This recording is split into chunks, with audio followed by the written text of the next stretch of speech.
সাইডে বাঁশ একটা ধরে ফেলছে। তারপর উনি নিচে পড়ে ওখানে পড়ছে, রক্ত মানে পানির মতো ছিল। যখন সে সিঁড়ি উঠছিল, উঠার পরে সিঁড়ি শেষ, তখন এই যে বাঁশের যে ছাটাটা সেটা দিয়ে রাখছিল। এখন দেখেন এই বাঁশের ছাটাগুলো কিন্তু নরম হয়ে গেছে।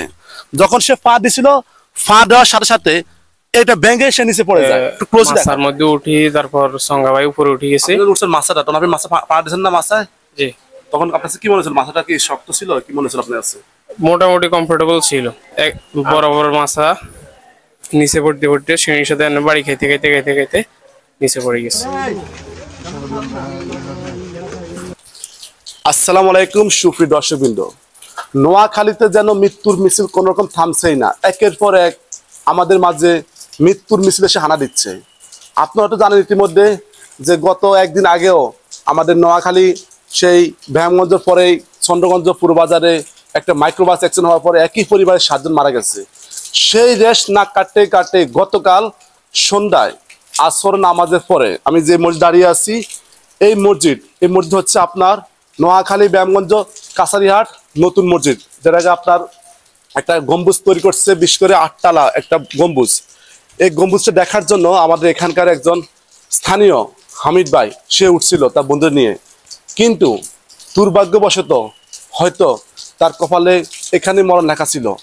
সে ওখান থেকে বাঁশের যে চাটা ছিল সেটার পা দিতেই সেটা ভেঙে সে নিচে পড়ে যায়। আমি এই মুহূর্তে দাঁড়িয়ে আছি সেই মসজিদের সামনে। আসর নামাজ পড়ার পরেই যখন তারা ভাবলো একটু উপরে উঠবো, আমরা একটু দেখবো কি করে কাজ করতেছে, তখন সেখানে উঠতে গিয়ে সে দুর্ঘটনার শিকার হয়। আমরা আসি সরাসরি সেই জায়গায়, আমি কথা বলবো এখানে একজন ছোট ভাইয়ের সাথে। সে এখানে ছিল, সে পাশে খেলতেছিল, তাদের সামনে ঘটনা ঘটলো। আমি শুনবো তার থেকে বিস্তারিত কাহিনী কি। কেমন আছো? আলহামদুলিল্লাহ ভালো। তোমার নাম কি? জাহিদ। আচ্ছা, আমাকে বলবা আসলে কি ঘটেছিল গতকালকে একটু? গতকালকে ইউসুফ ভাই, হামিদ ভাই আর সাইদ ভাই তারা তাদের মসজিদে আসর নামাজ পড়ে ওখানে একটা রং চায়ের দোকান আছে, ওখানে রং চা খাইছিল। তারপর তারা হাঁটতে হাঁটতে, মানে 6 জন ছিল, তারা 3 জন হাঁটতে হাঁটতে এদিকে আসে উপরে ওঠে। উপরে ওঠার পরে ইউসুফ ভাই উঠে যায়, মানে ওই মাছাটা পার করে। আর হামিদ ভাই যখন উঠতে যায় তখন মাছাটা ভেঙে উনি পড়ে যায়। তো সাইব ভাই নিচে ছিল, সাইব ভাই ওনার হাতটা দিয়ে ওনাকে ধরতে চাইছিল, তবে সাইব ভাই সাথে মানে সব পড়ে যাইতে ছিল। তারপর আর উনি ছুটে গেছে, তো সাইব ভাই বাঁশ একটা ধরে ফেলছে। তারপর উনি নিচে পড়ে ওখানে পড়ছে, রক্ত মানে পানির মতো ছিল। তারপর এখানের একজন মিস্ত্রি কাম করতেছিল, তিনি ঘুরে পড়ে গেছে। তারপর একজন আমার সাথে একজন ছিল, উনি মানে চিৎকার করা শুরু করছে। আর ওখান থেকে মুরব্বী একজন বাইরে হয়ে আসে, ওনার লুঙ্গি টুঙ্গি ঠিক করে ওনাকে চাবি ধরে মিস্ত্রি অন্যান্য মানুষের সাথে হাতে দিয়ে দিছে। তারপর তারা নিয়ে গেছে।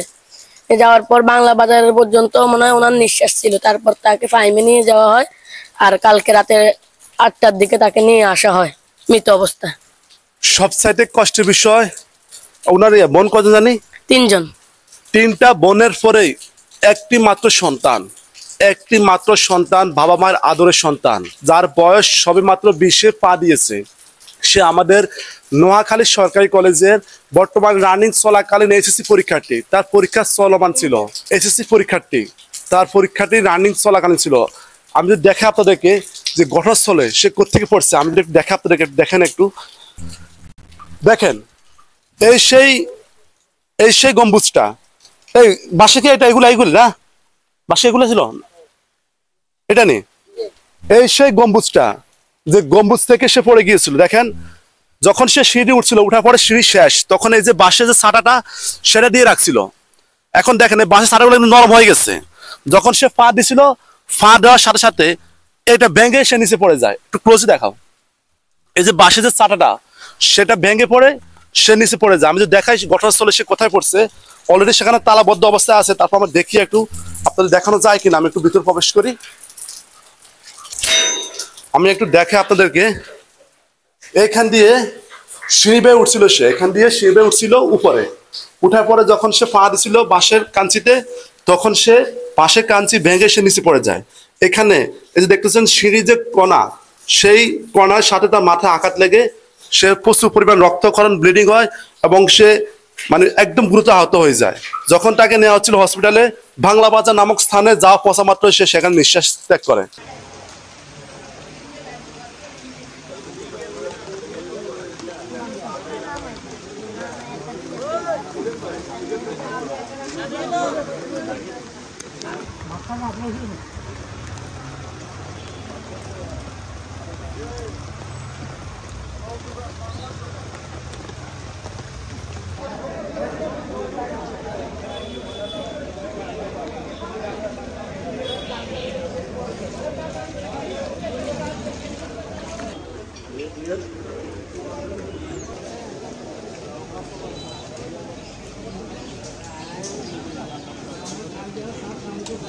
গতকালকে যে মর্মান্তিক দুর্ঘটনা ঘটছিল সেখানে যে উপস্থিত ছিল আমাদের সাথে হামিদের যে ফ্রেন্ড, আমি ওনার সাথে কথা বলবো। আসলে কি ঘটেছিল বিস্তারিত ওনার মুখ থেকে আমরা শুনবো। কালকে বিকেল বেলা নামাজ পড়ার পর আমি আর আমার দোস্ত হামিদ, তো আমি বাড়িতে যাওয়ার পথে সে আমাকে বলে যে চা খাওয়ার জন্য। তো আমরা একসাথে রং চা খাইতে যাই। তারপর সাথে ও ছোট ভাই সাইফ ছিল। সাইফকে কল দেওয়ার পর সাইফ বলছে আচ্ছা তার ঘরে আম্মু নেই। তো আমি হামিদ তারপর আব্দুল হান্নান একসাথে তাদের ঘরে যাই। পরে দেখি ওর মা চলে এসছে। তারপর আর তাদের ঘরে আর চা খাওয়া হয় নাই। তার আবার আমরা ফিরত আসছি। তাকে কল দিলাম যে আসার জন্য চা খাওয়া, দোকানে যাই চা খাওয়ার জন্য। তো সে আসছে। আসার পর আমরা চা খাইতে যাই। তার আব্দুল হান্নান গাড়িতে চলে যায়, গাড়ি শিখে আরে। তার আমরা চা খাই। চা খাওয়ার পর একসাথে ও বলে যে মিম্বারে যাওয়ার জন্য আর। তো আমার কাছে চল ঘুরে আই। তার আমরা মিম্বারে যাই। মিম্বারে যাওয়ার মূলত কথা বলছে আগে কি বলছে? সেই বলছিল, তার ছোট ভাই আর আমি বলছি চল। তারপর মিম্বারে প্রথমে আমি উপরে উঠি, মাছার মধ্যে উঠি। তারপর সঙ্গা ভাই উপরে উঠে গেছে। মাছাটা তখন আপনি মাছা পা দিয়েছেন না মাছায়? জি। তখন আপনার কাছে কি মনে হচ্ছিল? মাথাটা কি শক্ত ছিল? কি মনে হচ্ছিল আপনার কাছে? মোটামুটি কমফোর্টেবল ছিল। আমি দুইটা লাথি দিয়ে দেখছি যে কমফোর্টেবল কিনা, শক্ত আছে কিনা। শক্ত আছে। তারপর আমি উপরে উঠে গেছি। আমি পড়তে পারতাম কিন্তু জানি না কেন পড়ে নেই।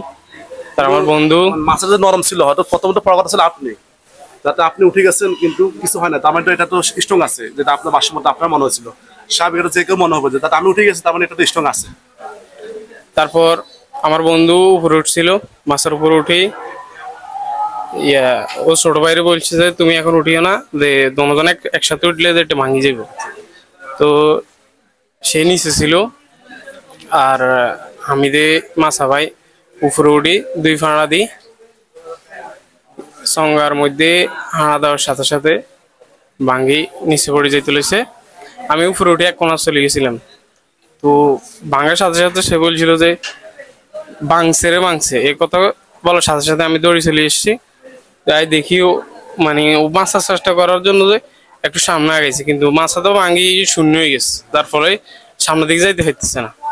এক বড় বড় মাছা নিচে পড়তে শ্রেণীর সাথে বাড়ি খাইতে নিচে পড়ে গেছে।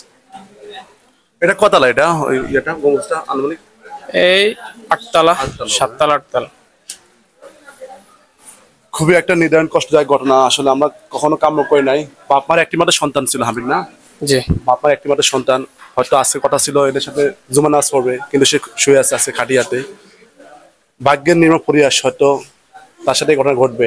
মানে যেখানে আপনার ইউসুফ তো আপনার না, যেখানে ইউসুফ ভাই উঠে গেছিল সবার আগে, তার কিছু হয় নাই, কিন্তু হামিদ উঠার পরে সেটা ব্যাংকের পর নিচে পড়ে যায়। আমরা চাই না এমন কোনো ঘটনা দ্বিতীয়বার ঘটুক। আমরা সবাই সতর্ক থাকবো। বিশেষ করে এখন বৃষ্টিকাল, এখন বর্ষাকাল, বৃষ্টির সময় সবকিছু পিচ্ছিল নরম থাকে। যে কোনো কাজ করার আগে আমরা একটা ভাবে চিন্তা করবো। একটা বিপদ বলে কেউ আসে না। সবসময় নিজের সতর্ক থাকবো, নিজের জীবনটা সেফটি রাখবো। ধন্যবাদ সবাইকে। ভিডিওটা শেয়ার করবেন, আমরা সাথে থাকবেন। আমরা এই মুহূর্তে আছি নোয়াখালী আমিষাপাড়া পদিপাড়া। আপনার বাড়ি নাকি ফলান বাড়ি, না? ফলান বাড়ির সামনে আছি আমরা।